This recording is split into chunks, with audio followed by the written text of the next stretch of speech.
जो पब्लिक है उसमें बहुत सारे कन्फ्यूज़न है। कुछ पेरेंट्स भी गुमराह हैं कि इससे इनफर्टिलिटी हो जाएगी, कोई मेंस्ट्रुअल रेगुलेशन हो जाएगा, कोई बड़े साइड इफ़ेक्ट हो जाएंगे।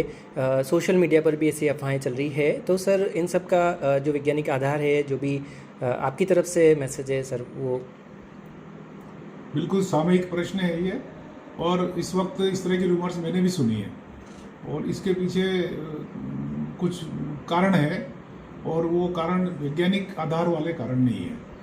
जब हमारे यहाँ कोरोना फैला था उस वक्त भी वैक्सीन लगे थे, उसके बारे में भी भ्रामक जानकारी आ रही कि उससे कुछ कॉम्प्लिकेशंस हो गए, तो वो बीमारी के कारण हुए थे कॉम्प्लिकेशन, वो वैक्सीन से नहीं हुए थे। इस मामले में मैं ये कहना चाहता हूँ कि कोई भी वैक्सीन बिना पूरे वैज्ञानिक परीक्षण के वो लागू नहीं होता है और उसकी कई स्टेजेज में जानकारी पहले साइंटिस्ट इकट्ठी करते हैं, 4-5 चरण से उसको निकालते हैं, उसके ऊपर पूरे एक्सपेरिमेंट होते हैं। उससे कोई साइड इफेक्ट होता तो उससे जब तक वो फ्री नहीं हो जाता तब तक उस वैक्सीन के अंदर सुधार होता रहता है। इस लिहाज से ये वैक्सीन पूर्णतः लाभदायक है और इससे कोई किसी प्रकार की कोई विकृति होने की संभावना नहीं है।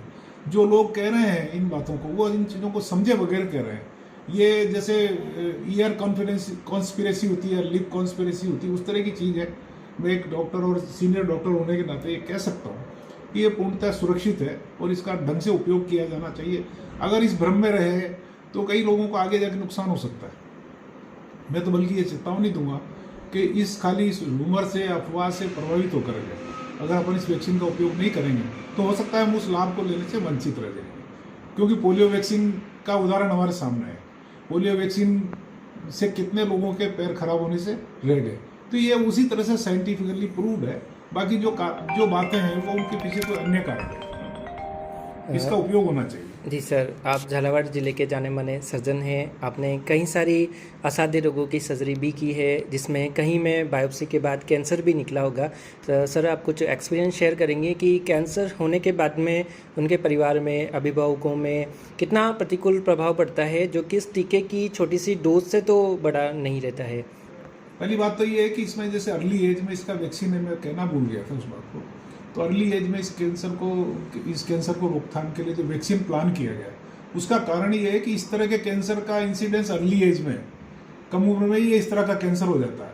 तो कई लोग कह रहे हैं ना कि जैसे इससे बांझपन हो जाएगा, तो वो उम्र की वजह से करें, लेकिन वास्तविकता ये है कि ये वो कैंसर है जो ओल्ड एज में नहीं होकर के यंग एज में भी हो सकता है। इसलिए इस वैक्सीन का उपयोग यंग लोगों में किया जा रहा है, तो वो भ्रांति भी दूर हो जानी चाहिए। दूसरी बात यह है कि अगर ये कैंसर एक बार हो गया है तो इसका जो डायग्नोसिस है वो भी अर्ली होना चाहिए। अगर अर्ली डायग्नोसिस नहीं होता है तो इसके कॉम्प्लिकेशन बहुत ज़्यादा है, सारे शरीर में फैल सकता है।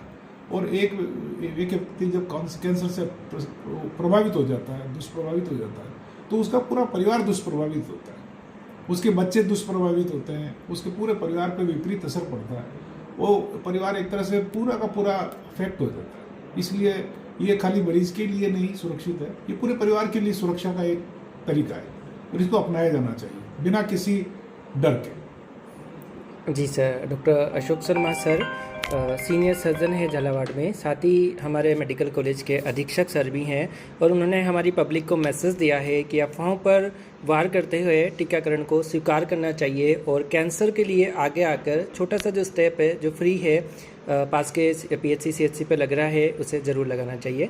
बहुत बहुत धन्यवाद सर।